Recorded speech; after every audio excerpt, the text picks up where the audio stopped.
And today's topic is the worldly benefit of kindness towards your relatives. And what is the benefit of hereafter also? So we know we are more attracted with worldly benefits because we are living in the world. We would like to know what exactly would happen towards us in this world, what Allah will do, and even in the Akhirat. So let me just start with one point.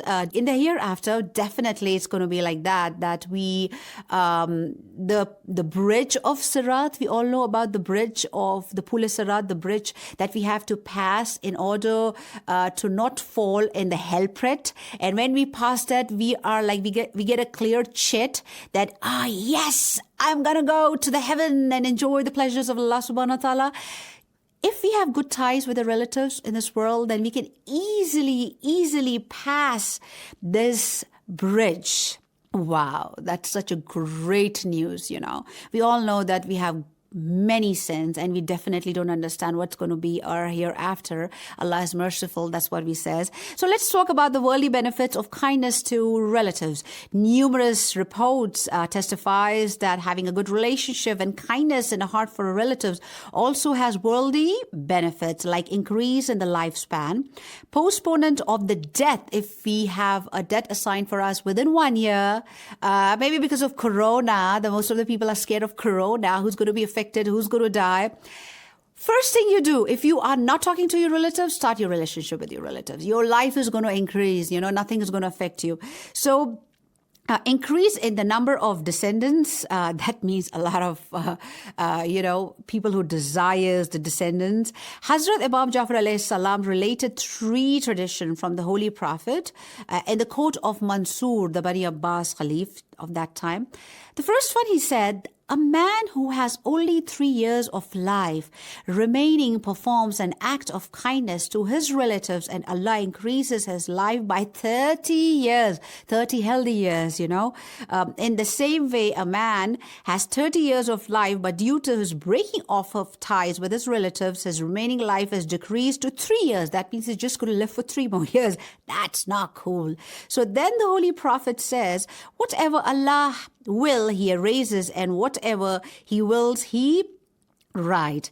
It means that if Allah will, he can alter certain destines due to one's action and deeds.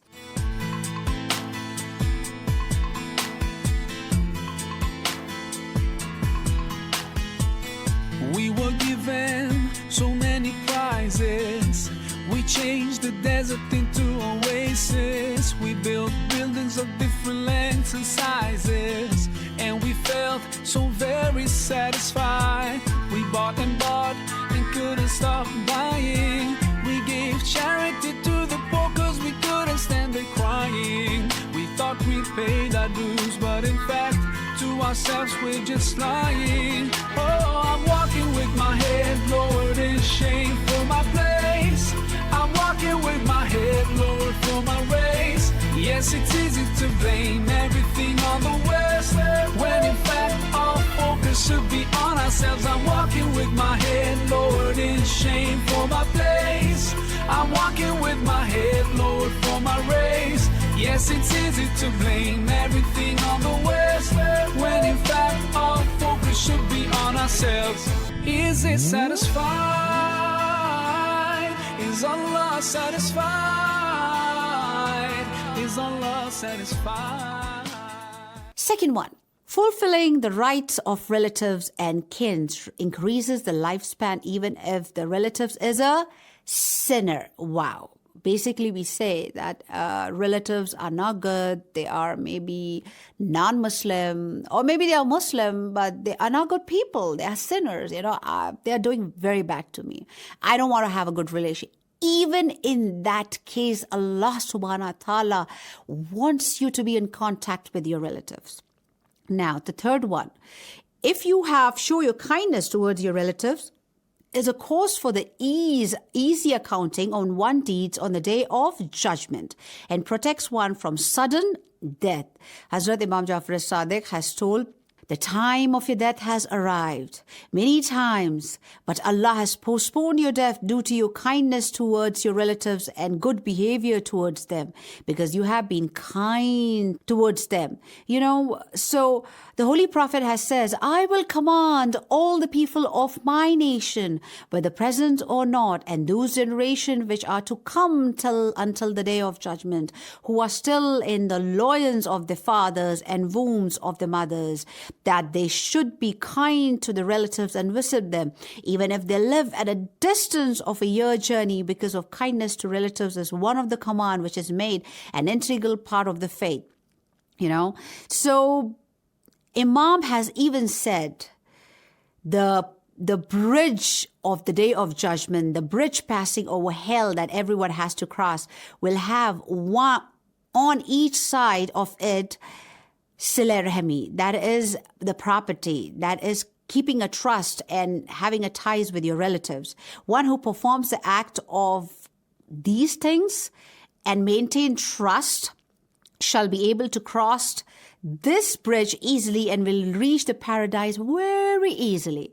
None of the good deeds would benefit those who have broken ties with your relatives or commit breach of trust. That means if you have any amana, that is a property in your hand for anyone, whether it's your relatives or your parents or your friends or anyone, don't usurp it. If that is a property in your hand, even if it's for 50 toman or $50 or like 5 toman or 5 rupees, just give it back to them. Don't put it in your pocket, seeing that the person don't use it, That is like the property of that person, even if that is for 1 dirham that belongs to that person, that it does not belongs to you. Out of jealousy, if the relatives are usurping someone's checks or properties or money, remember, you will not be able to pass the bridge of hell.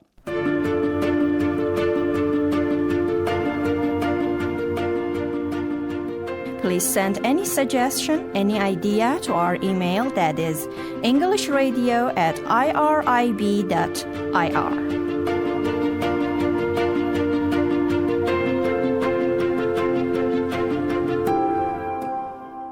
This will slip from the bridge of the hell and drop into the hell, and that is definitely not right. So it's very simple. Keep good ties with your relatives, and definitely the properties that you have in your hand, whether it's one book you have borrowed from someone, dear listeners, this is really very important. The book or a flag or a cloth or anything, if you have borrowed it from someone, please give it back to them. If you're keeping it with yourself and just lying bluntly and saying that, I don't know where I kept it, I just forgot about it, or maybe it has lost, someone else has taken it, you are usurping the property. That's not my topic of today. But the Pula Sirat, it says the bridge which you have to cross, when you cross the hell, if you fall into the pit, you go down. So what happens is that keep your good ties with your relatives and hold the properties and give it to them. So we have been talking about the rights of your relatives on IRIB English Radio on For a Better Life. Stay tuned for another exciting topic. Until then, Assalamu alaikum wa rahmatullahi wa barakatuh. Your mercy, your love is all I need. All I need, it's all I need, all I need, your love is all I need, to be all I need, and I know that you see how much you mean to me, your love is all I need, to be all I can be, and I know that you see how much you mean to me, 'cause your love is all I need, to be all I can be, and I know that you see how much you mean to me. Your love is all I need.